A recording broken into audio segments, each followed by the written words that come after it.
Hello বন্ধুরা, দেখো আজকে আমি তোমাদেরকে পাকা আম দিয়ে বড়া করে দেখাবো। কারণ ফ্রিজে থাকতে থাকতে দেখো, ফ্রিজে রাখতে রাখতে আমগুলোর চেহারাটা কেমন হয়ে যায়। দেখো উপরে খোসাটা কেমন হয়ে গেছে, কিন্তু ভেতরে ভালো আছে। আমি তোমাদেরকে দেখাচ্ছি কীভাবে পাকা আম দিয়ে বড়া করব। তো আমগুলোকে আমি ছুলে নিচ্ছি।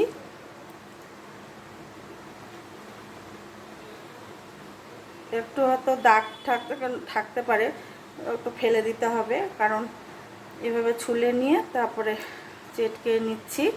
চেটকে নেব আমি, আর ছুলে নিই, তারপর তোমাদেরকে আবার দেখো আমগুলোকে আমি চটকে নিচ্ছি। খুব ভালো করে চটকে নিতে হবে একদম। দেখো চটকে নিচ্ছি আমগুলোকে। এই দেখো আমগুলো খুব ভালো মতন আমার একদম চটকানো হয়ে গেছে। এবার তোমাদেরকে মেখে দেখাচ্ছি। আমগুলো তো চটকানো হয়ে গেল। এবারে দেখো এই যে আমি ময়দা দিয়ে দিচ্ছি। এখানে ময়দার পরিমাণটা একটু বেশি দিতে হবে। আর এখানে দেব চালের গুঁড়ো।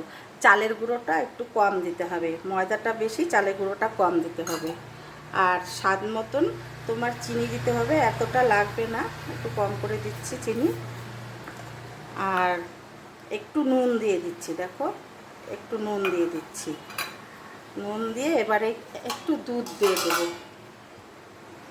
অল্প পরিমাণ করে একটুখানি দুধ দিয়ে দেব।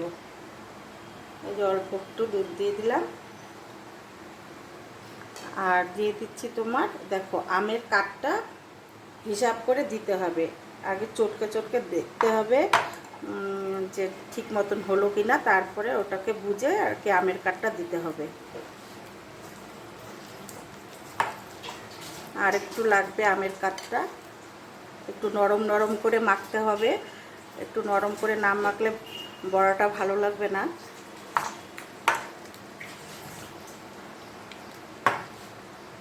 তবে এভাবে একটু নরম করে মাখতে হবে। আর দিতে হবে একটু মৌরি, গোটা মৌরি কয়েকটা দিয়ে দিতে হবে। এইভাবে মেখে নিতে হবে। ব্যাস আমার মাখাটা হয়ে গেল। এবার বড়াটা বানাবো। কড়াই বসিয়েছি, কড়াইতে দেখো তেল দিয়ে দিচ্ছি।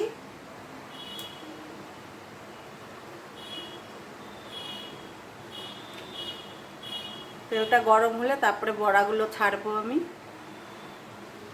দেখো আমার তেলটা গরম হয়ে গেছে। আমি এবারে বড়াগুলো দিয়ে দিচ্ছি।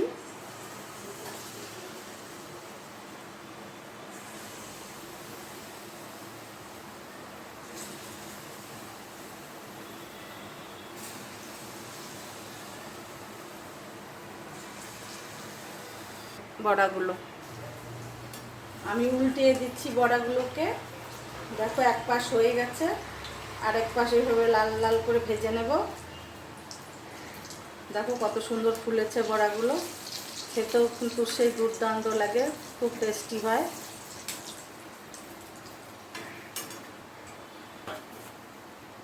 এইভাবে আমি আরও কিছু বড়া করে নেব। আর একটু এই যে আমের কাঠ রয়েছে, সেটাকে আমি এর সাথে অ্যাড করছি। অ্যাড করে এবারে আমি আর একটু চালের গুঁড়ো দিয়ে দিলাম, আর একটু চিনি দিয়ে দিচ্ছি। দিয়ে আবার এটাকে ভালো করে ব্যাটারটাকে বানিয়ে নেব। বানিয়ে এটা দিয়ে আমি কয়েকটা তোমাদেরকে মালপোয়া তৈরি করে দেখাবো। মালপোয়াও হয় পাকা আমের রস দিয়ে।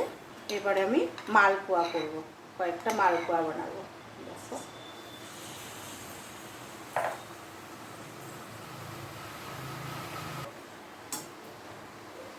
দেখো বন্ধুরা, এইভাবে করতে হবে। গ্যাসের হিটটা একদম লো ফ্লেমে রাখতে হবে। তারপরে এইভাবে আমি ছোট ছোট করেই করছি মালপোয়াগুলো। অনেকটাই ফুলে উঠেছে, দেখো কতটা ফুলে উঠেছে, লুচির মতো। দেখো আমার সবগুলো হয়ে গেছে বড়া, মালপোয়া। দেখো বড়া হয়েছে, মালপোয়া হয়েছে। যাই হোক, খেতে খুব ভালো লাগে। যাই হোক, ভালো জিনিস ভালো লাগবে। আর তোমরাও বানিয়ে খেও এইভাবে, আম নষ্ট না করে এইভাবে করে খেও। আর সকলে ভালো থেকো, সুস্থ থেকো। আমাকে লাইক কমেন্ট করে জানিও কেমন লাগলো তোমাদের।